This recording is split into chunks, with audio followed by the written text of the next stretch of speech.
일화가 있습니다. 남편이 병으로 세상을 떠난 부인이 있었습니다. 근데 그 부인에게는 5살 된 아들과 3살 된 아들이 있었어요. 그 아들을 키우기 위해서 어쩔 수 없이 그 부인은 철길가에 있는 신발 공장에 취직을 했습니다. 근데 아이들을 맡길 곳이 없어요. 키울 곳이 없어요. 그래서 어쩔 수 없이 그녀는 아이들을 안고 업고 어쩔 수 없이 공장으로 일을 하게 됐습니다. 아이들은 그냥 공장 안에 있는 자그마한 방에 놀게 한 다음 열심히 일을 합니다. 그러던 어느 날 아이들이 가만히 있지를 못하잖아요. 그래서 너무 심심해서 밖에 나가서 놀게 됩니다. 엄마가 일하다 그 이야기를 듣게 돼요. 그런데 그 밖은 철길입니다. 엄청 위험한 상황이죠. 당장 달려갑니다. 아이들은 아무것도 모르고 신나게 놀아요. 마침 기차가 달려오고 있습니다. 아이들은 아무것도 모르잖아요. 엄마는 지체 없이 아이를 철길 밖으로 내던지고 자신의 몸을 희생하게 됩니다. 나중에 아이들은 고아원에 길러지고 또 자라나서 어머니의 죽음을 생각하며 이렇게 고백했다고 합니다. 어머니, 어머니, 나의 어머니. 여러분, 이 어머니의 사랑의 절정은요, 단돈 몇백 원에 아이들을 기르기 위해서 일한 것이 아닙니다. 단지 내가 못 먹고 아이들을 먹인 것이 아니에요. 그녀의 사랑의 절정은요, 그 아이들의 목숨을, 그 생명을 구원하기 위해 자신의 목숨을 희생한 사건이죠. 우리를 향한 하나님의 사랑도 이와 마찬가지입니다. 여러분, 우리는 죄인입니다. 죄인은 절대로 하나님 나라에 들어갈 수 없고 하나님과 교제할 수 없습니다. 결국 지옥에서 고통받을 수밖에 없는 존재이죠. 그러나 하나님께서는 공의와 사랑의 하나님이셔서 죄인을 절대로 용서하지 않으시지만 한 분을 보내셨어요. 그분이 바로 우리가 믿는 예수 그리스도십니다. 그리고 그분을 반드시 죽이셔야 했어요. 이것이 우리가 잘 아는 십자가 사건이고 십자가의 사랑이죠. 엄마가 아이들을 구원하기 위해, 아이들의 목숨을 살리기 위해 자신의 몸을 던진 것처럼 저와 여러분을 구원하시기 위해 자신의 몸을 십자가에 달려 죽게 하신 그 놀라운 아버지 하나님의 사랑, 여러분, 그 하나님의 사랑을 얼마나 또 어떻게 고백하고 계십니까? 이 십자가 사건은요, 신약에서만 기록된 것이 아니에요. 제가 오늘 레위기 말씀을 읽었는데 여기에 아주 중요한 절기가 있습니다. 제가 그 절기를 설명드리고 또 그 안에 있는 중요한 예식이 있어요. 이 예식을 통해 이미 하나님께서, 예수님께서 오시기 전까지 이스라엘 백성들의 죄를 용서하시고자 하는 놀라운 하나님의 사랑의 은혜가 있습니다. 저는 오늘 본문에 기록된 더럽혀진 염소였던 아사셀 염소에 관련된 말씀을 선포하면서 하나님의 사랑의 은혜를 나누고자 합니다. 오늘 우리가 읽은 본문의 배경은 바로 1년을 주기로 돌아가는 레위기에 기록된 대속죄일이라는 절기입니다.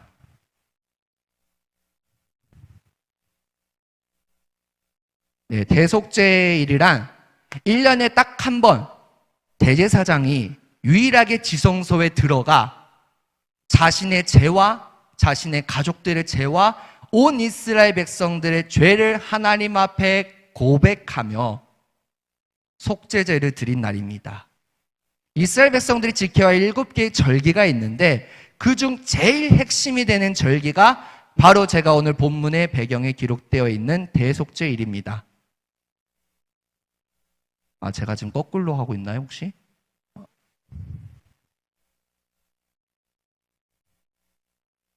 (1년에) 한 차례 유대력 7월 14일에 시행되었던 속죄제를 드리는 날이죠. 근데 이 대속죄를 드리는 목적, 아까 제가 말씀드렸습니다. 이스라엘 자손의 부정을 위하여, 이스라엘 백성들이 저지른 모든 죄를 위하여 1년 동안 부정하게 된 성막, 회막을 정결케 하기 위하여 피의 죄사함이 이루어지고요, 그 중에 아사셀 염소에 관련된 예식이 등장합니다.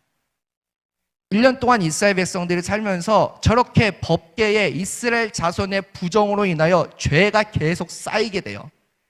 그래서 대제사장은 대속죄일 날 염소의 피를 저 법궤에 7번 완전하게 뿌리는 거룩한 예식을 진행합니다. 바로 이게 오늘 대속죄일에 관련된 말씀이죠. 왜 그렇게 하였을까요? 이스라엘 자손의 부정으로 인하여 회막도 제단도 모두 부정해졌기 때문입니다. 그로 인해 하나님께서 이스라엘 백성들의 죄를 속죄하는 날이죠. 본문은 이스라엘 백성의 죄를 속하는 대속죄일에 일어나는 마지막 예식을 설명하고 있습니다. 그날이 되면 대제사장은 크기와 모양새가 동일한 2마리의 흠없고 정결한 염소를 택해요. 이 말씀을 선포하기 전에 시편 103편 12절 말씀에 동이 서에서 먼 것 같이 우리의 죄가를 우리에게서 멀리 옮기셨으며 라는 말씀이 기록되어 있어요. 좀 특이합니다.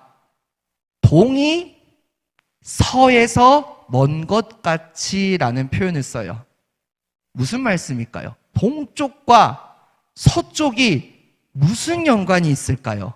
오늘 본문에서 그것을 자세하게 말씀하고 계십니다. 오늘은 아사셀 염소에 관련된 말씀을 드리고자 합니다. 먼저 이 아사셀 염소를 이해하기 전에 간단히 히브리 세계관에 대해 설명을 좀 드리고자 합니다. 이 당시 구약 시대는요, 천상은 하나님이 계신 곳이고 궁창은 가시적인 하늘이고 발로 밟는 땅이고 스올은 죽은 자들의 영역으로 그들은 믿었어요. 그러니까 천상과 궁창과 대지와 스올, 천상은 거룩한 곳이고 스올은 죽은 자들의 영역, 속한 곳이라는 겁니다. 자, 이 구약 시대의 이런 히브리 세계관이 바로 우리가 지난주에 배운 성막에도 적용이 되어 있어요. 지성소가 제일 거룩하겠죠. 그다음 성소, 물두멍, 번제단, 성막들, 그리고 바깥 영역, 나중에 이 광야까지 이어지게 됩니다. 또 출애굽기 24장에 보면요, 이스라엘 백성들이 시내산에서 모세가 십계명을 받고 나서 하나님께서 모세를 부르십니다. 그리고 모세는 아론과 70장로를 데리고 하나님께 올라가요. 바로 경계를 세워서 일반 백성들이, 이스라엘 백성들이 못 가게 한다는 거죠. 제가 왜 오늘 이 말씀을 드렸냐면요, 가장 거룩한 곳이 있고 가장 속된 것이 있어요. 가장 거룩한 곳은 제단이고 지성소고 성막이고 이스라엘 백성들이 예배드리는 곳이고, 가장 속된 것이 바로 이 아사셀 염소가 떠나는 광야라는 것. 자, 오늘 이 아사셀 염소에 대해서 한번 말씀을 보면서 살펴보겠습니다. 대제사장은 크기와 모양새가 동일한 2마리의 염소를 구해요. 같은 값 또 같은 모양의 염소를 구합니다. 바로 저 그림처럼 말이죠. 그리고 저렇게 제비를 뽑습니다. 오늘 말씀에 다 기록되어 있습니다. 제비를 뽑을 때 항아리에는 2개의 종이가 있어요. 하나는 여호와를 위하여라는 종이가 있고 하나는 아사셀을 위하여라는 종이가 있습니다. 그리고 그 종이대로 하나님을 위하여 구별한 첫 번째 염소는요, 지성소에 인재하시는 하나님을 위하여 뿔을 바로 목에 두릅니다. 저 그림처럼 말이죠. 그리고 아사셀의 것은 광야에 있는 아사셀을 위하여 구별하기 위하여 뿔을 홍색 리본을 뿔에 저렇게 두릅니다. 이게 다 이유가 있습니다. 하나님의 것으로 구별된 나중에 대속죄 예식으로 염소가 죽어질 그 염소는요, 뿔을 목에, 홍색 리본을 목에 두르고, 그리고 아사셀의 것이라고 구별된 염소는 홍색 리본을 뿔에 두릅니다. 하나님의 것으로 구별된 이 염소는요, 먼저 대제사장은 하나님을 위하여 구별한 첫 번째 염소의 각을 뜹니다. 그리고 그 육체는 영문 밖으로 불사르고 그 피를 성막과 제단과 또 법궤 위에 7번 완전하게 뿌립니다. 이때 하나님의 영광의 임재가 가득해요. 이스라엘 백성들의 죄가 속해졌다는 말씀이죠. 그런데 이 두 번째 염소, 이 아사셀 염소는 사뭇 다른 모습이 있습니다. 반드시 대제사장이 해야 되는 특별한 의식이 있어요. 반드시 해야 되는 의식인데 바로 그림과 같습니다. 그 염소의 머리에 두 손을 얹고 이스라엘 백성들의 죄를 고백합니다. 미시나에 따르면 대제사장은 이렇게 고백하였다고 합니다. 오 주님, 하나님의 백성이 이스라엘이 하나님 앞에 큰 죄를 범하였나이다. 오 주님, 주님 앞에 용서를 비오니 백성들의 모든 죄와 허물을 용서하여 주옵소서 하면서 자신의 죄와 자신 가족들의 죄와 이스라엘 백성들의 죄를 하나씩 염소의 머리에 두 손을 얹고 죄를 고백합니다. 하나님의 것으로 구별된 염소는요, 단순히 죄의 고백은 없어요. 그냥 각을 뜨고 번제와 속죄제로 하나님께 드려지고, 아사셀 것으로 구별된 염소는 특별히 대제사장이 두 손을 얹으면서 죄를 고백하고 이스라엘 백성들의 죄를 저 염소에게 전가시킵니다. 죄가 옮겨졌다는 거죠. 그리고 구별된 사람이 있어요. 미리 정한 사람에게 염소를 먼 유대 동쪽 광야로 보내게 됩니다. 저렇게 염소가 끌려가요. 성질이 급한 사람들은 또 이렇게 말하였다고 합니다. 떠나라, 떠나라, 다시는 보기 싫다. 멀리 가라. 나는 나의 죄가 머물기를 원하지 않는다. 라면서 말이죠. 그리고 저 염소는 먼 유대 광야로 끌려가 광야에 이르면 그 사람은 염소를 놔주고 돌아오게 됩니다. 염소는 홀로 죽게 되는 거죠. 어떻게 죽었는지는 모르지만 말이죠. 들짐승에 찢겨 죽을 수도 있고 또는 굶어 죽을 수도 있었겠죠. 오늘 본문 16장 21절부터 22절 말씀입니다. 아론은 그의 두 손으로 살아있는 염소의 머리에 안수하여 이스라엘 자손의 모든 불의와 그 범한 모든 죄를 아뢰고 그 죄를 염소의 머리에 두어 미리 정한 사람에게 맡겨 광야로 보낼지니 염소가 그들의 모든 불의를 지고 접근하기 어려운 땅에 이르거든 그는 그 염소를 광야에 놓을지니라. 오늘 본문의 말씀입니다. 자, 지금 제가 배경을 말씀드렸어요. 아사셀 염소를 가지고 하는 특별한 의식에 대해서 말씀드렸습니다. 그럼 우리가 이런 질문이 들 수 있어요. 그럼 아사셀이란 뭐냐? 왜 그 아사셀을 광야로, 동쪽 광야로 떠나보내냐? 그럼 저 염소는 무엇을 상징하느냐? 라는 세 가지의 질문, 세 가지의 의문이 들 수 있습니다. 먼저 이 아사셀에 대해서 한번 살펴보겠습니다. 이 아사셀이란 아잘렐이라는 히브리어가 있어요. 그러니까 뜻을 말씀드리면 쫓겨난 악령, 추방된 사탄을 말해요. 그러면 사탄을 위하여 제물을 바친다는 겁니까? 사탄에게 예배한다는 거예요? 절대 아니죠. 전혀 아닙니다. 반대입니다. 사탄이 성경에서 주된하는 아주 중요한 일이 있어요. 죄를 고백해요. 욥기서에 보면요, 동방의 의인 욥이 있습니다. 천상회의에 사탄이 찾아가 하나님 앞에 욥의 죄를 고백해요. 이스라엘 백성들도 마찬가지예요. 저 아사셀, 저 사탄이 이스라엘 백성들의 죄를 계속 참소한다는 거죠. 제 백성들도 그걸 알아요. 죄책감으로부터 멀어지고 싶어요. 사랑이 많으신 하나님께서 이스라엘 백성들을 죄책감에서 구원하시고자 아사셀 염소에 관련된 예식을 말씀하고 계십니다. 아사셀 염소는 선민 이스라엘 백성들에게 아사셀 앞에서 굶겨 죽이거나 찢어 죽일 흠없고 깨끗한 염소였어요. 흠 있는 염소가 아닙니다.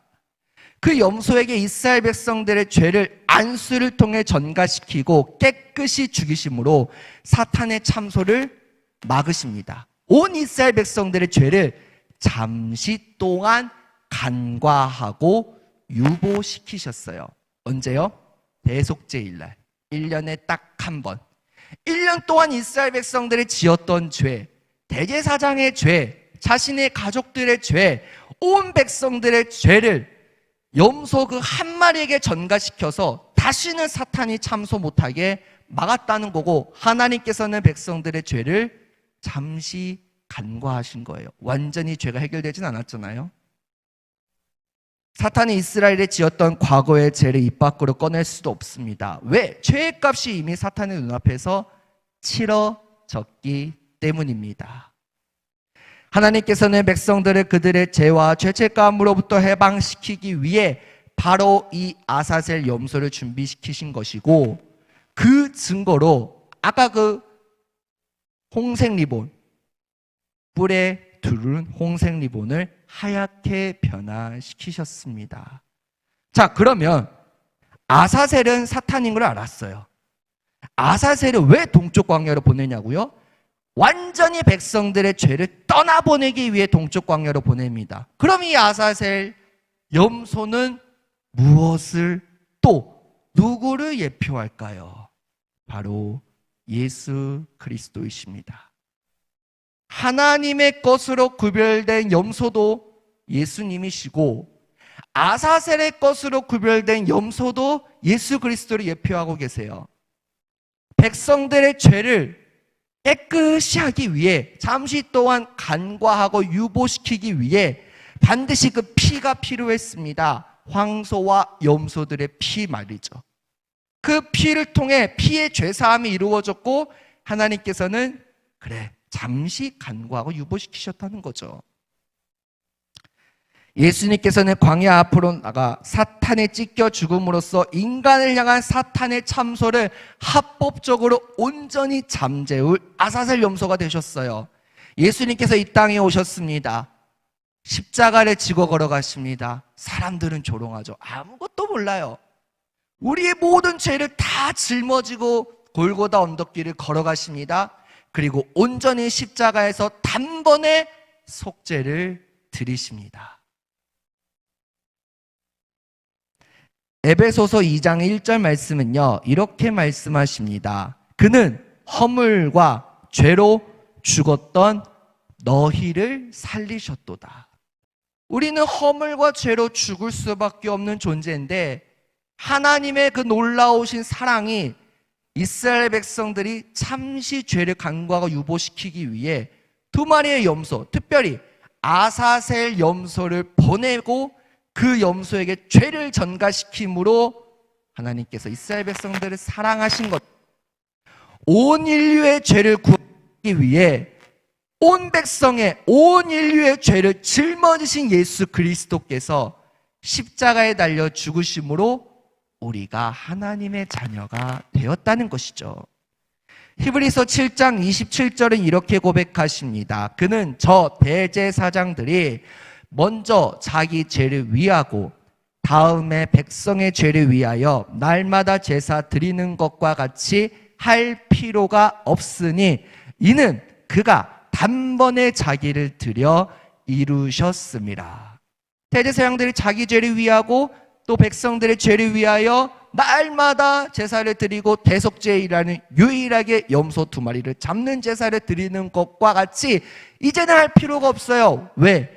예수님께서 단번에 십자가에서 자기 자신을 드려 우리의 구원을 이루셨기 때문입니다. 또한 히브리서 9장 12절은 이렇게 말씀하십니다. 염소와 송아지의 피로 하지 아니하고 오직 자기의 피로 영원한 속죄를 이루사 단번에 성소에 들어가셨느니라. 아까 했던 말씀과 비슷한 말씀이죠. 히브리서 기자는 고백하는 거예요. 너희들이 드렸던 대속죄일날 드렸던 아사셀 염소를 기억하느냐? 예수님도 그 염소처럼 자신의 피로 영원한 속죄를 이루신 분이시라는 사실을 기억하라는 말씀입니다. 예수님 안에서만 참된 속죄가 있고 사탄의 참소를 완전히 잠재울 수 있습니다. 사탄이 우리 갖고 우리의 죄 갖고 뭐라고 할 수 없어요. 또 하나님께서는 절대로 그 과거의 죄를 묻지 않으시거든요. 유명한 신학자 칼바르트 박사라는 사람이 있습니다. 그가 노년기에 제자들이 찾아왔어요. 제자들이 찾아와서 이렇게 질문을 합니다. 박사님, 평생 성경을 읽으면서 신학을 공부하면서 얻은 결론은 무엇입니까? 대답을 기대했겠죠. 유명한 신학자니까, 대단한 박사님이시니까 대답을 기대합니다. 어떤 대답을 할까?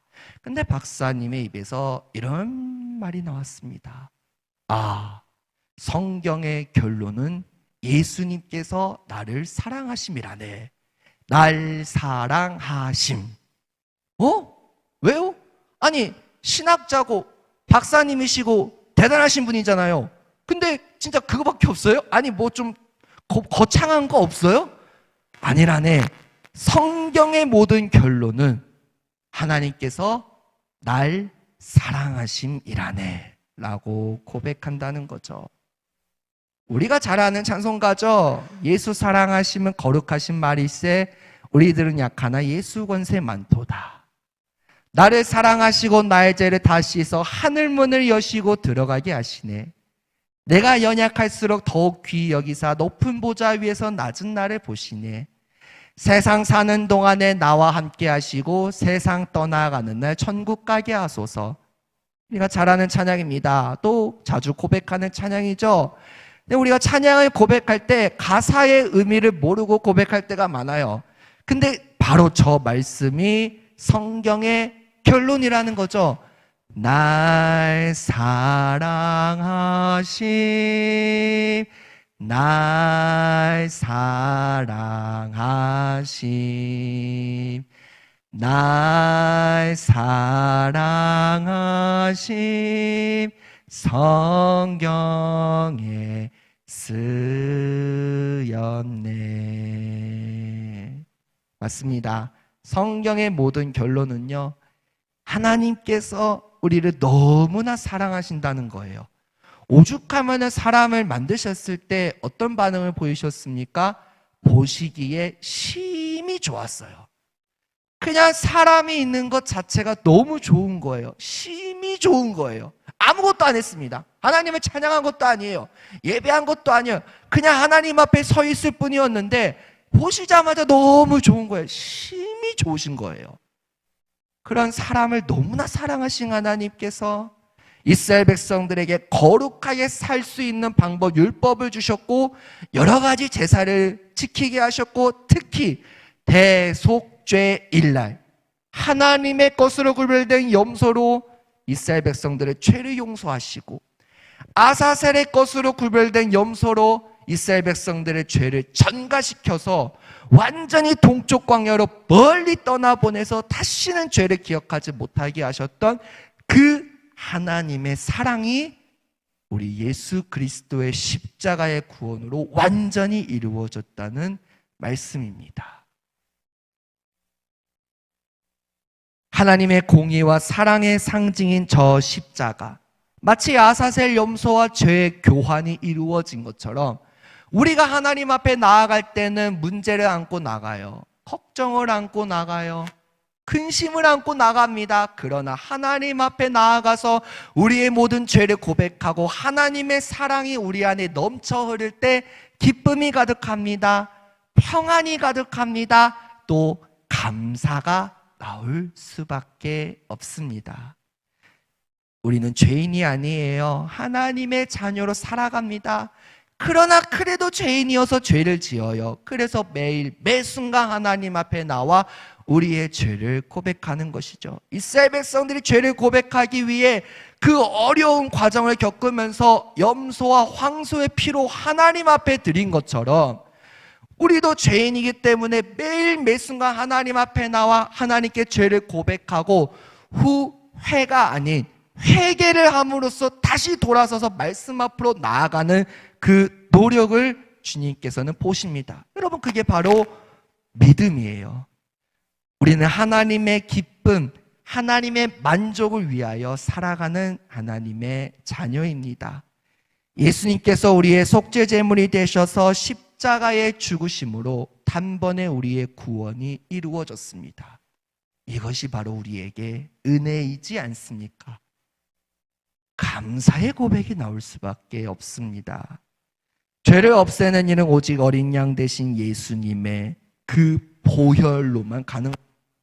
그래서 우리가 예수님의 보혈을 찬양하는 거예요. 예수님의 보혈을 찬양하고 예수님의 보혈을 생각할 때마다 감사밖에 안 나오거든요. 제가 자주 고백하는 찬양이 있습니다.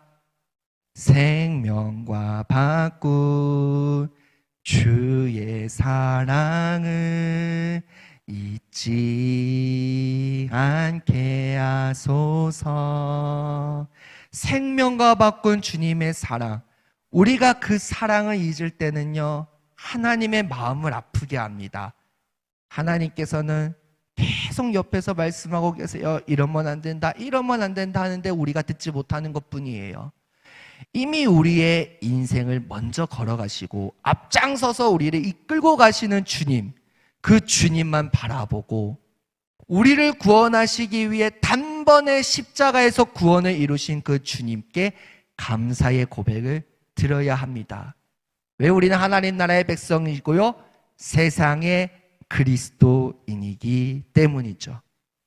오늘 예배의 자리에 나온 성도 여러분, 유명한 교부였던 크리소스톰 교부는 예수님의 십자가의 고통을 이렇게 고백합니다. 주님은 머리에서부터 발끝까지 온몸으로 고통을 받으셨습니다.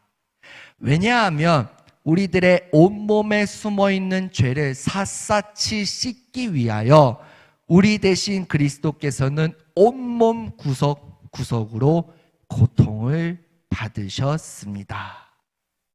이제 우리는 예수님의 보혈을 의지합시다. 왜? 피 흘림이 없은즉 사함이 없거든요. 율법을 따라 거의 모든 물건이 피로써 정결하게 되나니 피 흘림이 없은즉 사함이 없느니라. 예수 그리스도의 보혈로 말미암아 그 피 흘림으로 인해 우리의 죄가 사해졌다는 거죠. 단번에 모든 인류의 죄값을 지불하셨습니다. 우리가 해야 될 것은요, 그 예수님을 믿기만 하면 돼요. 다른 거 요구하지 않으십니다. 막 어렵게 막 제사를 드리고 염소의 각을 뜨고 막 영문 밖으로 불사르고 하라고 하지 않으십니다. 단순히 주님 앞에 나와 예배하기만 하면 돼요. 주님 앞에 예배하고 주님을 찬양하고 주님께 감사의 고백을 드리며 내가 예수 그리스도를 믿습니다. 또 예수님께서 나를 사랑하신 것처럼 나도 예수님을 사랑합니다라는 고백을 말로만 하는 것이 아니라 행함으로까지 나아가는 것, 단순히 그것만 요구하고 계십니다. 근데 그게 너무 어렵죠. 그래서 우리가 하나님을 의지하고 예수 그리스도의 보혈을 의지해야 합니다. 예수 그리스도의 보혈을 의지하는 사람들은 영원히 하나님과 화목할 수 있으며 하나님의 자녀가 되어 바로 영원한 하나님의 나라를 소망할 수 있습니다. 오늘 본문을 통해 말씀드립니다. 이스라엘 백성들의 죄를 간과하고 유보시키고자 하는 하나님의 사랑이 아사셀 염소를 잡는 의식을 통해 대제사장이 두 손으로 백성의 죄를 고백하고 전가시켜서 완전히 동쪽 광야로 보낸 것처럼 서쪽에 있는 지성소에서 하나님의 것으로 구별된 염소가 속죄제로 드려진 것처럼 그 어려운 과정 없이 예수님께서 우리의 구원을 이루신 그 놀라운 하나님의 사랑, 여러분 우리가 그 사랑을 잊지 맙시다. 그 사랑을 잊지 말고 주님 앞에 이렇게 고백하며 나아가기를 원합니다. 나를 행복하게 하기 위하여 아사셀 염소가 되신 주님 사랑합니다. 백성들의 죄를 짊어진 아사셀 염소, 저와 여러분 그리고 온 인류의 죄를 짊어지고 십자가에서 구원을 이루신 주님, 그 주님 앞에 사랑의 고백을 드리는 저와 여러분들이 되기를 간절히 소망합니다.